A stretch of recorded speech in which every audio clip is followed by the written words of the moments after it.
Okay, so for those that have been keeping up with the news, I guess it's probably a day or two late, but nonetheless, people are still interested in it. Well, it turns out in the upcoming season of clan battles, you can have 2 carriers or 2 battleships. And I did say 2 carriers. That is not 1, but 2 aircraft carriers on a single team, which would mean out of a 7-man team, 2 of which would be CVs. So some stuff to know is that it's going to be a 7v7. And you can have either 2 battleships, 2 CVs, or 1 of each. Or of course you could bring none. Or less. I guess we could do that. So this is absolutely interesting. This is absolutely very interesting.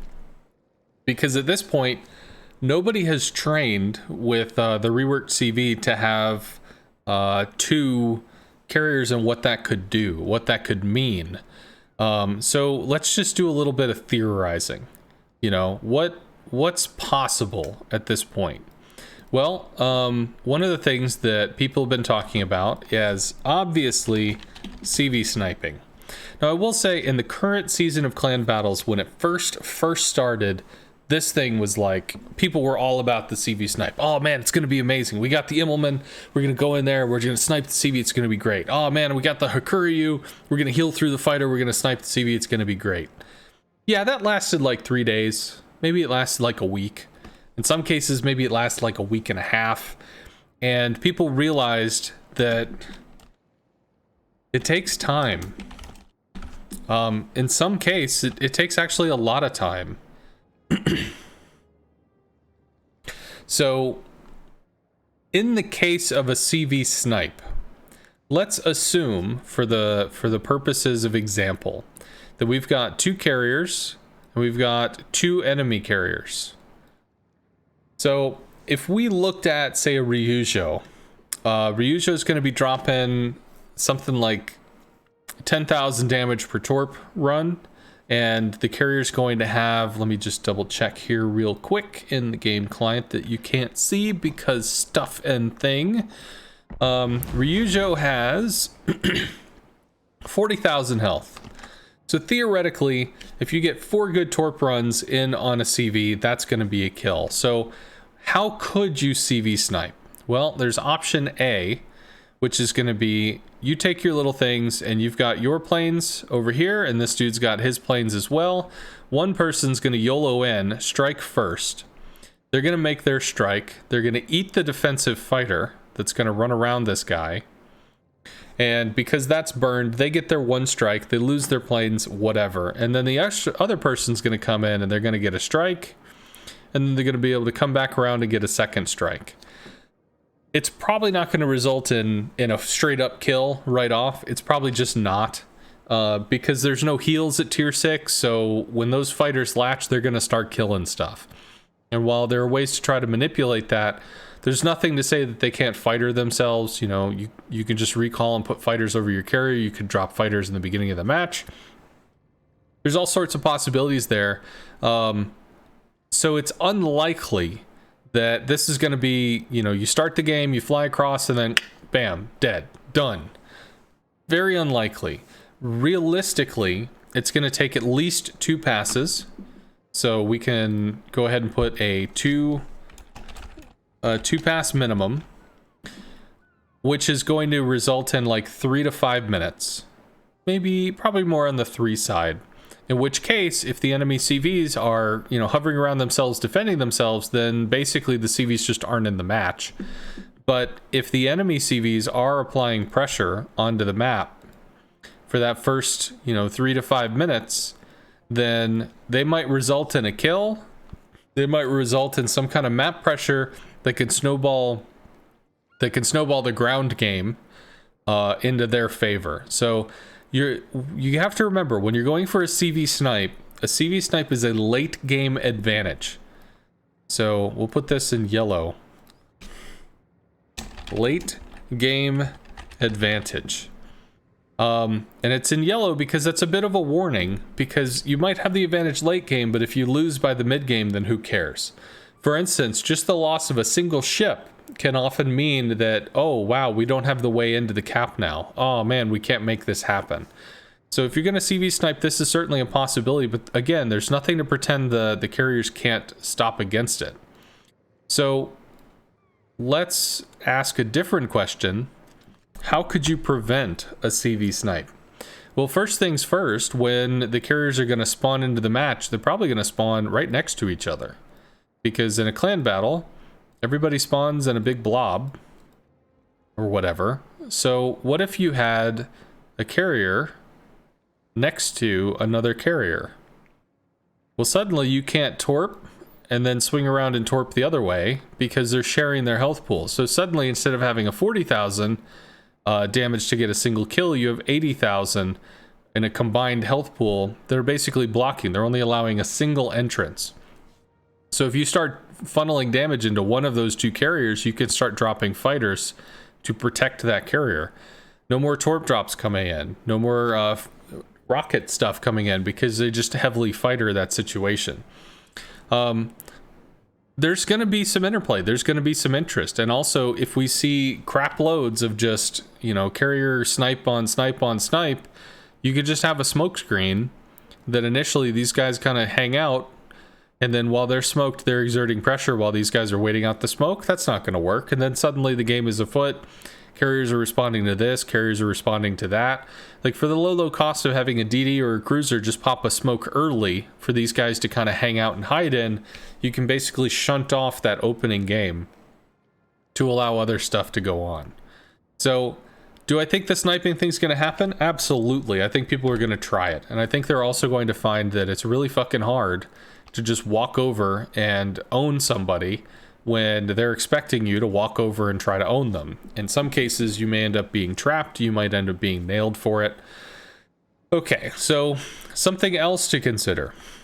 Cross drops are going to definitely be a thing. What is a cross drop?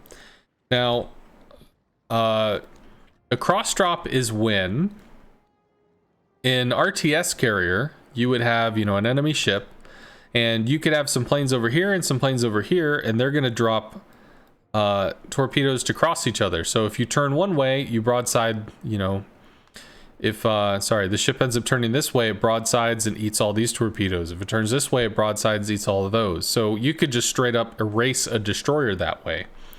I'm going to have to say it's a little different now because the spotting mechanics are different. And if you're trying to come in and rocket, that's just not going to fly. It's just not going to work. So realistically, this is going to be a torp thing.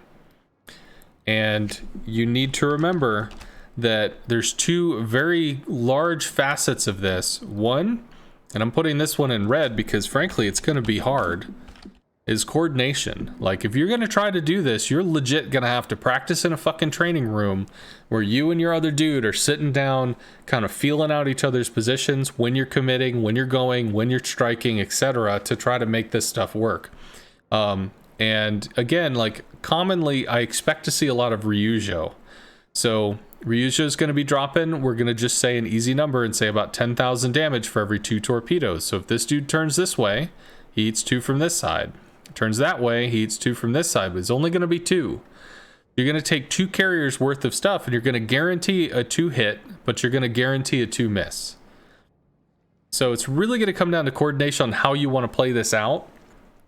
That's going to be super, super impactful. It could be devastating in the sense that it can very forcibly apply damage, and that may be required. Because if you're running 2 carriers, you will not have and we're going to put some asterisks on this. Well, actually, we'll put some like little highlighty stuff. Enemy not pinned. What does that mean?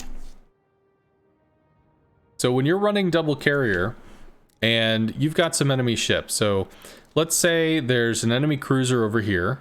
And you've got a battleship. And this battleship is doing battleship stuff. You might have a cruiser over here, you might have a destroyer over here, but in general, this guy's going to be angling to that battleship. Because if he doesn't, that cruiser is going to get messed up. So because of that, there's a pretty limited amount of interactions that this guy can have. You know, he could turn a little this way, he could turn a little that way.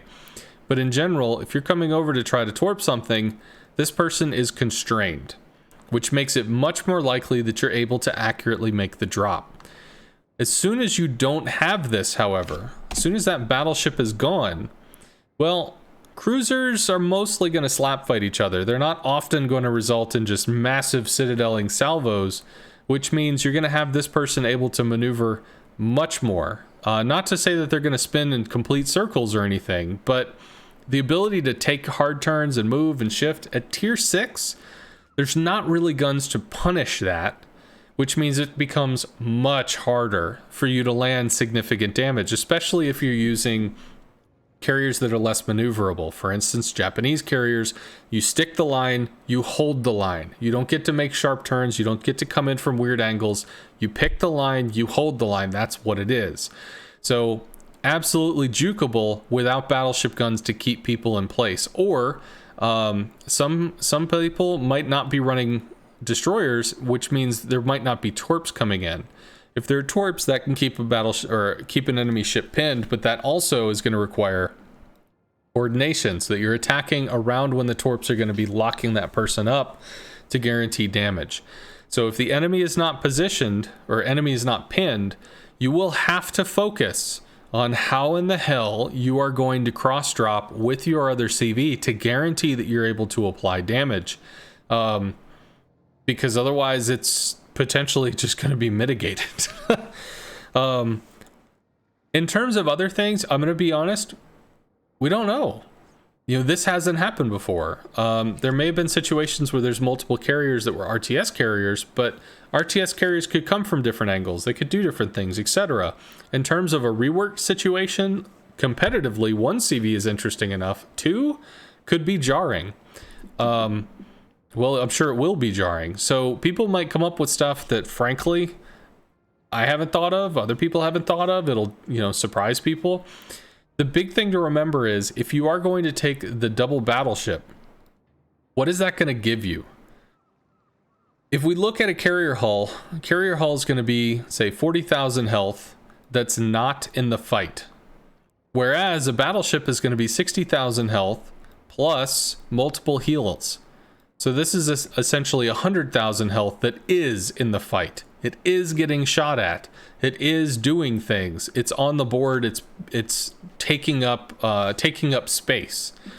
If you have no battleships, that means that you're basically dropping 200,000 health from your team to hide 80,000 health in cover. That might be an insurmountable health difference. You're going to have to deal a lot of damage with your carriers, because the battleships, you're probably going to expect 40 to 100,000 damage done.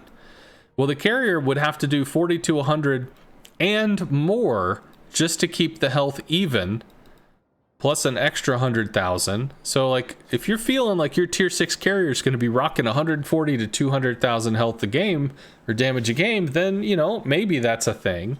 But that's a lot. That's unlikely, especially when they have more pieces on the board, which are going to have more AA.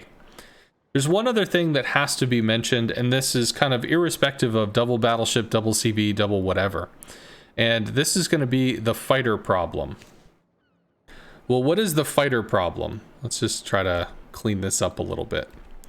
So tier 6 has, let's go ahead and put this in a different color. We'll make it big. Tier 10 has fighters. It has 7 fighters on a consumable. Tier 6 has 3. Tier 10 takes 70 to 90 seconds per plane to regen. Tier 6 takes 50 to 70.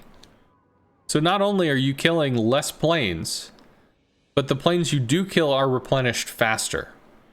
So striking into a fighter is much less punishing, especially depending on whatever carrier you're taking. Now, you're going to have less planes on the carrier, so instead of having like 20 planes on a midway, you might have 12 planes on a ranger, in terms of like bombs or something. But it has to be understood that if double carrier are going to try to focus something, the defensive tool that is a fighter is less. And also, similarly,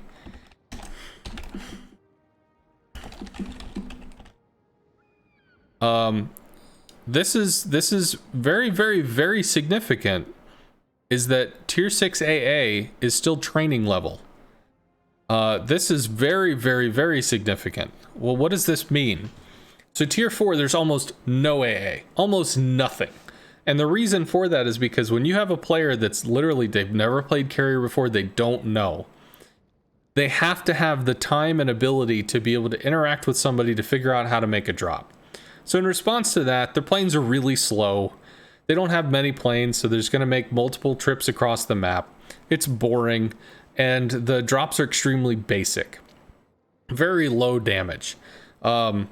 Especially after they were nerfed back to kind of where they need to be. So tier 4 CVs in general, it's kind of a slow, sucky experience, but it's a training experience. And then as you get to tier 6, you start to have a little more damage. The enemy starts to have a little more flak, a little more AA. Fighters are introduced. It's a little more complex of a situation, but it's still at a training level. So the most dangerous thing to enemy planes are going to be fighters, because they will kill planes. But AA is going to have to be looked at in how you can stack it or how you can force plane loss with it. And that's going to be tough. It was tough in the prior tier 6 season. It'll probably be tough in this going one, especially if there's double carrier. So if you split your forces in such a way where maybe you've got 2 people kind of holding an off flank and 5 people as your main push, if you're in a double battleship strat, for example, well, those 2 people might have been able to hold off against a single carrier for an extended period of time, but they're probably not going to hold off against a double carrier for an extended period of time, because there's just more damage. There's more accurate damage, and as soon as one of those 2 goes down, that probably not great AA just gets even worse, in which case the carriers can live on top of that thing and erase it from the map, which is probably going to end up being one of the ways that double carrier tries to go for a win. Meaning, if the enemy splits up, find the weaker side and hammer it, because the stronger side is probably going to be unapproachable. Or if it is approachable, it's going to be extremely expensive to approach. It's going to be very hard to deal with. So, one last thing that I have to put out. Why in the hell is this happening? Because carriers have been nerfed a lot. And in the current clan battle season today, carriers have reduced each week from being in like basically 100% of battles to like 90% to like 80 to like 60 to like 40. You know, just it keeps going down, at least in the higher level game, the higher level competitive leagues, as people have recognized what double battleships bring. And we talked about it with the health. The health is extremely important. And while yes, you have more information, okay, cool. You know where the enemy is. How do you stop them? In some cases, it's really effing hard. It really requires the enemy to isolate or make a mistake so that the carrier has somebody they can interact with. Otherwise, it feels like it's a 6v7 because the carrier can't do shit other than spot. In this case, if it ends up being a 5v7 because the carriers can't do shit other than spot, then yeah, you could fully expect the other team is going to just run away with it. And I asked Wargaming, why are you doing this? Because my personal belief is there's a lot of stuff that's tested in clan battles because of the more competitive atmosphere. And it was basically confirmed, yes, we're using this because carriers have been, you know, the rocket changes come in. We've seen in the previous clan battle season that, you know, carriers started to get pulled out of the game and replaced by battleships. So let's add the option to bring 2 of them and see what happens, you know, see if people come up with new and innovative strategies. See if, frankly, carriers are so OP or not. Is it something that's going to last? Is it something that's just going to be overwhelmingly obnoxious and there's nothing you can do about it? Or, wow, this is underwhelming, you know, how's it going to go? And also they stipulated the reason why they're willing to do this is because they can add restrictions mid-season. So if it turns out that yes, everybody's playing double carrier and the AA is not enough, the fighters are not, there's nothing you could do, well then they just tick the checkbox or whatever and add a restriction that you can only have up to 1 CV, and then poof, it's back to the normal way that it would be.